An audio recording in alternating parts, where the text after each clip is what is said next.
Falmerabantsika rehetra amin'ny anaran'i Jesosy Kristy Tompo ry havako na tratra ity andro anio ity indray. Aoka iombona amin'ny vavakary isika. Andriamanitra rainay be fitiavano, Andriamanitra rainay amin'ny alalan'i Jesosy Kristy zanakao ianao, ary efa nampiombona anay tao amin'ny fanahy masina rahateo. Misaotranao zay Tompo noho ny famindramponao aminay isan'andro, ka mamelona mandrakariva ty anatinay ny afo ny fitiavana anao sy ny fahatsiarovanay ny famindramponao zay ataonao eo amin'ny fiainanay isan'andro. Amin'ity anio ity dia mbola sitraka ao Andriamanitra indray, ny andrenesanay ny teny tsara, le teny fiainana, le teny sakafo soa ho an'ny nofinay, ary ahafahanay koa mitanila eo anatrehanao raha afaka miantany aminay sy ny amin'ny hoavinay zahay, dia vonina mandrakariva ianao Andriamanitra hiaino anay amin'ny fotorotoro sy mangorakoraka. Dia vifanay masonao, azavao aty amponay re ny teninao, andehananay araka ny sitraponao masina. Amin'ny anaran'i Jesosy Kristy Tompo. Amen. Ny mofinaina zay voalahatra ho antsika ry havako amin'ity andro anio ity dia izay hitantsika eo amin'ny bokin'ny Romanina toko 9, ny 9 hatramin'ny 7:70. Vakina amin'ny anaran'ny Tompo manao hoe: fa ianareo tsy ao amin'ny nofo fa ao amin'ny fanahy, raha ny fanan'Andriamanitra no mitoetra ao anatinareo. Fa raha misy kosa tsy manana ny fanan'i Kristy dia tsy azy izy, fa raha Kristy no mitoetra ao anatiny, na dia maty ihany aza ny tena noho ny ota, dia fiainana kosa ny fanahy noho ny fahamarinana.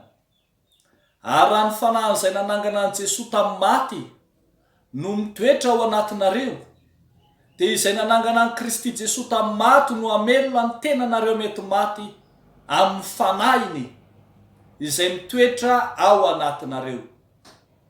Ary amin'izany ry rahalahy, dia pitrosa isika, tsy amin'ny nofo anefa ka ho velona ho araka ny nofo, fa raha velona araka ny nofo ianareo dia tsy maintsy maty, fa raha ny fanahy no hamonoana ny asan'ny tena dia ho velona ianareo.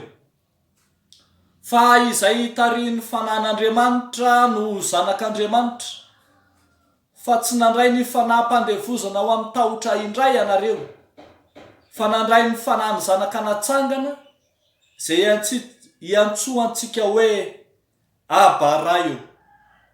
Ny fanahy dia miara-milaza amin'ny fanahintsika fa zanak'Andriamanitra isika, ary raha zanaka dia mpandova, iny sady mpandova an'Andriamanitra no mpiray lova amin'ny Kristy koa, raha miara-miaritra aminy isika mba hiara-manambonina aminy koa. Ray masonao, manamasinanay amin'ny fahamarinana, ny teninao no fahamarinana. Amen. Mbola ho ampitomboina ao aminareo ny fahasoavana sy ny fiadanana avy amin'ilay Andriamanitra raisy Jesosy Kristy lay Tompo ny finoantsika. Amen. Ny bokin'ny Romanina ry havako dia miavaka indrindra noho ny foto-kevitra teolojika izay mivotra ao anatiny, mampianatra antsika kokoa ny amin'ny fotom-pinoana kristianina, ny amin'ny fototry ny finoana kristianina izany bokin'ny Romanina izany. Miditra lalina kokoa izy ny amin'ny fanazavana ny hevitra ara-dogmatika, izany hoe ny hevitra fotom-pinoana momba ny finoana kristianina. Ary mahakasika izany indrindra ity mofinaina voalahatra ho antsika anio ity, izay miresaka amintsika ny maha izy azy ny mpino. Ny maha izy azy ny mpino dia voafaritra amin'ireto zavatra roaloha ireto, araka izay hitantsika amin'ity mofinaina ity. Voalohany, ny maha izy azy ny mpino dia manana ny fanahin'Andriamanitra, ary faharoa, ny maha izy azy ny mpino dia izy zanaka mpandova an'Andriamanitra. Andeha aro jerentsika tsiraray ry havako zany tenin'Andriamanitra izany. Voalohany, ny maizy azy ny mpino dia manana ny fanan'Andriamanitra. Hoy ny voalaza fa ianareo tsy eo amin'ny nofo fa ao amin'ny fanahy. Raha ny fanan'Andriamanitra mitoetra ao anatinareo, fa raha misy kosa tsy manana ny fanan'i Kristy dia tsy azy izy. Ny 15 hatramin'ny 17 ry havako malala dia miezaka manazava ireo tsimbaly izay mampifanohitra ny nofo andaniny sy ny fanahy ankilany. Rehefa mandinika ity tenin'Andriamanitra ity tsika dia tsy manasongadina lay tsimbaly ny fifanoherana na le antsoina hoe dualisme antitetika fotsiny no hitatsika eto, ka hihevitra nasongadina ny lafin'ny kanto amin'ny faneho-kevitra, fa tena manambara zavatra lolo, tena mifanohitra ary tsy mifandray mihitsy dia ny asan'ny nofo andaniny sy ny asan'ny fanahy ankilany. Reo antsoina hoe olona taloha izay tao amin'ny Adama no manana ilay antsoina hoe mandeha araka nofo. Raha ny voalaza ny 1 hatramin'ny 15 dia manazava fa izay mandeha araka nofo dia mandeha amin'ny fahotana ary mijinja fahafatesana. Zany hoe mandeha araka ny hevitra izao tontolo izao, mandeha amin'ny filan'ny nofo, mandeha araka ny endriky ny ota, ka mandeha amin'izay hitarihan'ny sainy sy ny filany azy fotsiny.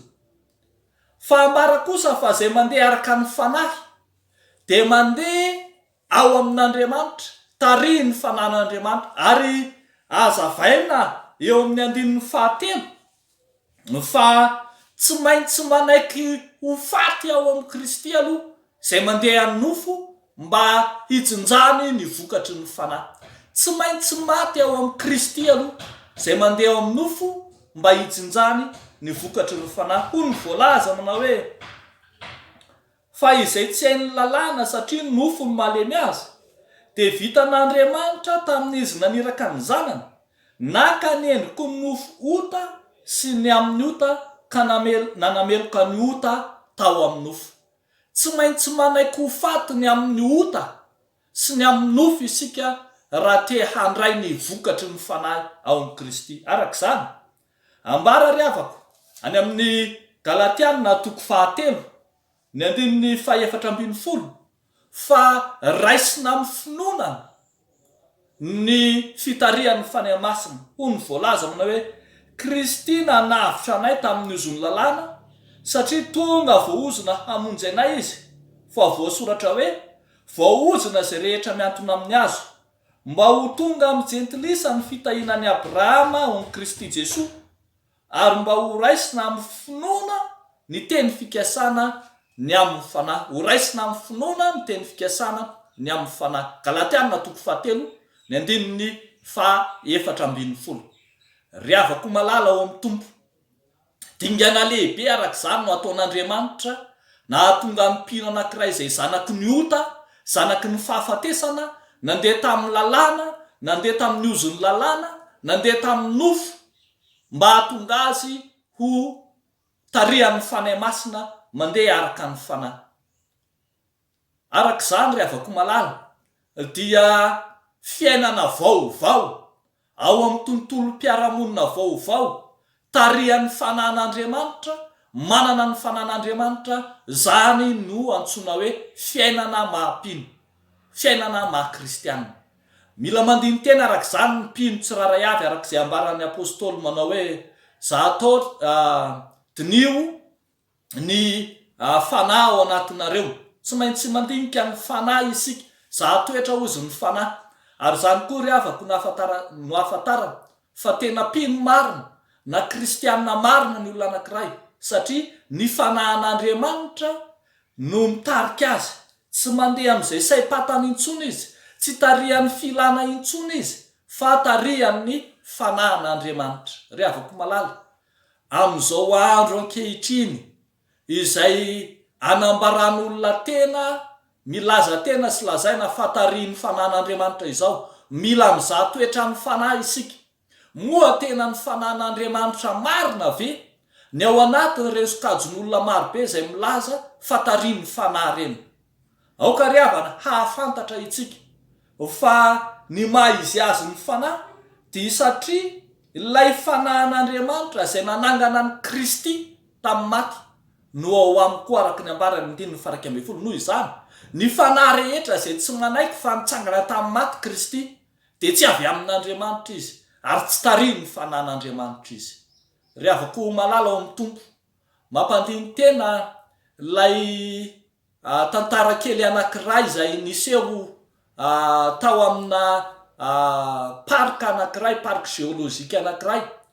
Nitady hipiasa hono ity parka ity, ny ray maka fa maty ny bibiny, maty lay ragidro, dia nitady piasa izy ka ny piasa tedaviny dia olona hotafiana fitafina ragidro ary hanao ny fihetsiky ny ragidro mba anintona ireo mpizahatany sy ireo mpitsidika ity valan-javaboary anankiray ity. Dia nanaiky rehefa avy nandinika fatratra ity namana anankiray satria mila asa kanefa tsy nahita hatry ny ela. Rehefa nanao zany asa izany izy, nanao ny toetra ny ragidro tao anatin'ny izany parka izany, tsy natandrina kely monja tao anatina fotoana fohy monja. Raha izy nitsambikimbikina tamin'ny hazo no latsaka tao anaty lavaky ny liony. Rehefa latsaka tao anatin'ny lavaky ny liony izy dia natahotra fatratra ary tonga dia niantsoantso ny teny, vonjeo e, tsy ragidro aho fa olombelona, lalo ny liona. Dia tao amin'izay fotoana izay ry havako malala ny olona taty ivelany nisy tsy ny raharaha fa miteny fotsiny ay mahay miteny kay le ragidro, ary tsy nieritreritra na inona izy. Rehefa natahotra mafy teo lay ranamana dia nanatona anazy lay liony ary nibitsibitsika taminy manao hoe aza mitabataba mafy fa za koa tsy liona fa olona tahaka anao ihany, miasa tahaka anao ihany no ataoko ato. Ry havako malala, feno fitaka ny tany fa miavaka eny ihany ny tena izy sy ny sandoka. Ary tahaka izany koa izay rehetra misandoka fa manana ny fanan'Andriamanitra dia tsy maintsy mbola hiariary, tsy maintsy mbola hiseho satria tsy misy miafina izay tsy aseho na takona izay tsy ho hita.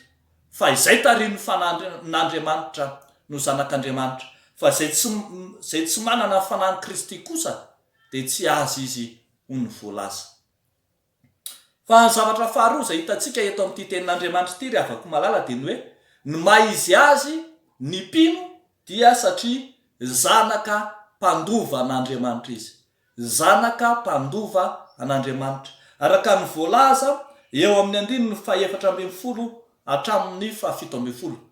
Tombontsoa lehibe izay raisy ny mpino araka izany ry havako malala dia tsy hoe manana ny fanan'Andriamanitra fotsiny izy, fa ny fanan'Andriamanitra no manakilasy, manasokajy azy ho isan'ny zanak'Andriamanitra. Zany hoe tsy maintsy hatsangan'Andriamanitra ho zanany izy na dia nandahan'Andriamanitra tamin'ny alalan'ny fahotana aza. Tsy maintsy hatsangan'Andriamanitra ho zanany izy ary raisiny ho isan'ny mpandova azy. Zany hoe misitraka mizo fototra mahazanak'Andriamanitra azy izy rehefa manana ny fanan'Andriamanitra. Ary zany ry havako malala, mitombom-barotra lehibe raisiny zany satria tsy hoe zanak'Andriamanitra fotsiny izy ka antsoina hoe zanak'Andriamanitra, fa misitraka ny zon'ny mpandova ihany koa izy, ary sady zanak'Andriamanitra izy no mpandova miaraka amin'ny zanak'Andriamanitra. Ary raha zanaka hono 17 dia mpandova iny, sady mpandova an'Andriamanitra no mpiray lova amin'ny Kristy koa. Zany hoe zany tokony fantatsika ry havako malala fa tombom-barotra lehibe, tombotsoa lehibe, tsy voavidy vola no omen'Andriamanitra ny mpino. Ary raha mamaky isika ny ambarany Galatiana toko 4 ny 1:7 dia milaza mana hoe ka dia tsy mpanompo intsony ianao fa zanaka, ary raha zanaka dia mpandova koa noho ny ataon'Andriamanitra. Mpandova noho ny ataon'Andriamanitra. Araka izany dia mazava tsy niezaky ny olombelona no ahazona izany lova sarobidy izany, fa ezaka madiodio ataon'Andriamanitra hanadio ny fiainan'ny mpanompony. Andriamanitra manadio ny olombelona no manasokajy azo ho zanany ka manolotra ny lova sarobidy azy. Endrery avako malala ny asarobidy n'ilay fahasoavana lehibe no raisin'ilay jiolahy anankiray teo akavanan'i Jesosy raha nomboana tamin'ny hazo fijaliana izy. Fa raha ny fahotana sy ny ratsy nataony amin'ny mahajiolahy azy dia zany hoe tena mendrika ho elohana ka mijinja fahafatesana izy. Saingy nohony amin'ilay asan'Andriamanitra lehibe izay nanasokajy azo ho zanany ka nandova ilay fanjakana voavoatra ho azy, dia hoy Jesosy Kristy taminy manao hoe anio ny onanao amiko any paradisa. Ry havako malala, ry kristianina, ry mpino, zao no tsarovy, tsy miaritra foana ny mpino. Tsy hoe rehefa mpino dia fizahan-toetra, fahoriana, fisedrana, ady mafy, tsy izany ihany akory ny atrehan'ny mpino. Iny ekena fa tena miaritra an'izany izy. Saingy izao raha miara-miaritra tamin'ny tompo kosa tsika dia manome sy mampanantenantsika fiainan-danitra, mampanantenantsika lova sarobidy izy, dia ilay lova tsara indrindra dia ny fiainana mandrakizay izay ampioman'ny tompo atsika. Tokony ho fampaherezana ho an'ny mpino kristianina rehetra zao tenin'Andriamanitra izao, hahatsiarovantsika fa tsy lany andro amin'ny fisedrana fotsiny ny fiainan'ny mpino, fa misy vokatra lehibe jinjana, dia ilay fiainana mandrakizay, ilay fiainan-danitra ao amin'ny tompo izay nomena. Ho tanterahan'ny tompo amin'ny mpino rehetra ny fampanantenana izay efa niteneniny Jesosy Kristy fa izay manao hoe andeha aho ka amboatra fitoerana ho anareo, ary akanareo indray ka izay itoerako no itoeranareo koa, satria mpiara-mandova amin'ny Kristy io isika ry havako malala. Ry mpino kristianina, ny mofinainantsika androany dia mampiariary ny hasiny mahampino. Ny mpino dia tsy sanatria olona verozo, tsy sanatria fakofakon'olona na ilay antsoina hoe tsy manana ny lanjany eo anivon'ny fiarahamonina. Mifanohatra amin'izany ary tena lanja lehibe sy hasina lehibe no ananan'ny mpino, satria tarihy ny fanan'Andriamanitra izy, ary tao ny fanan'Andriamanitra sy sokajian'ny fanan'Andriamanitra ho lasa zanak'Andriamanitra mba handova ilay fiainan-danitra mandrakizay. Araka izany na miaritra ny fahoriana mafy indrindra ary isika ty amin'izao tontolo izao, dia ho tsaroantsika ny tenin'i Jesosy Kristy tompo manao hoe aty amin'izao tontolo izao na ho hitanareo fahoriana, nefa matoky izao efa naresy zao tontolo izao, ka dia ho ataon'ny tompo ho mpiara-mandresy amintsika. Eny manoatra noho ny mpandresy aza, satria efa ataony zanak'Andriamanitra raha teo. Dia ho an'Andriamanitra irerianany ny voninahitra, ho amintsika kosa izany tenin'Andriamanitra izany. Ivavaka isika ry havako. Misaotra anao zay Andriamanitra, no lay Andriamanitra izay mandray anay ho zanaka ka manolotra fanahy masina hitarika anay amin'ny fiainana andavanandro. Ndreto ary izay amin'ity andro anio ity, hanaiky ho tarian'ny fanahy masina ka tsy handeha amin'ny filan'ny nofo na amin'ny fieritreretan'ny saina, fa handeha amin'ny mahazanaka aho any amin'izay rehetra tianao Andriamanitra andehananay, ka ny fihevitray, ny fisainanay, ny fieritreretanay, ny ataonay, ny teneninay dia ahitsinay avokoa hifanaraka amin'ny fitarihan'ny fanainao masina. Misaotra anao zay Tompo, fa tombo-pahasoavana lehibe ny anomananao ny lanitra, lay lova sarobidy tsara indrindra izay natolotra ho anay ankehitriny ary dia mivavaka ho an'ireo mpino rehetra izahay mba hahatsiaro ny asarobidy ny famonjena nataonao teo amin'ny fiainana, fa mivavaka koa izahay ho an'izay lavitry ny fanjakanao mba ataomy ho ao ambalanao re izy ireny ary dia ampafantaro ny asarobidy ny fiainana miaraka aminao koa. Dia ianao tompo andresy lahatra satria ny teninao no maharesy lahatra azy ireny. Mivavaka hatramin'izay ho amin'ny fiangonanao, mivavaka ho an'ireo izay ao anatin'ny fahoriana, tompo ny fanainao masina ampionina sy ampitraka ary anana ny fanantenana ny amin'ny lova tsara indrindra izay efa natolotra ho an'izay notomandry.